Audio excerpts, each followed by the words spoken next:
ജനനനിരക്ക് കുത്തനെ ഇടിയുന്നത് തടയാൻ ministry of sex എന്ന പുതിയ മന്ത്രാലയം രൂപീകരിക്കാനുള്ള ആലോചനയിൽ റഷ്യ.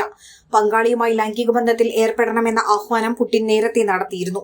യുക്രൈൻ യുദ്ധത്തിൽ ധാരാളം പേർ കൊല്ലപ്പെട്ടിട്ടുണ്ട്. പക്ഷേ രാജ്യത്തെ ജനനനിരക്കിൽ കാര്യമായ കുറവാണ് ഉണ്ടാകുന്നത്. അതുകൊണ്ട് തന്നെ ജനനനിരക്ക് ഉയർത്താനുതകുന്ന നടപടികൾ എടുക്കണമെന്ന് പുടിൻ നേരത്തെ ആവശ്യപ്പെട്ടിരുന്നു.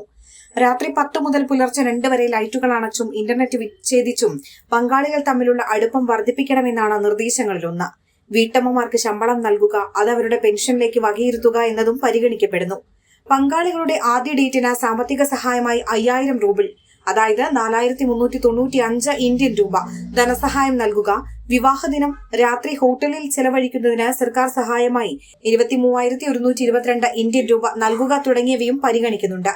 പ്രാദേശിക തലത്തിൽ ഓരോ പ്രവിശ്യയും സ്വന്തമായി പ്രത്യേക പാക്കേജോ സാമ്പത്തിക സഹായങ്ങളോ നൽകാനും പദ്ധതികളുണ്ട്.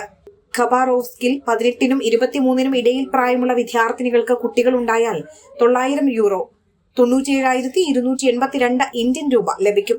ചെല്യാബിൻസ്കിൽ ആദ്യ കുട്ടി ഉണ്ടാകുമ്പോൾ ലഭിക്കുക 8,500 യൂറോയാണ്, 9,18,782 ഇന്ത്യൻ രൂപ.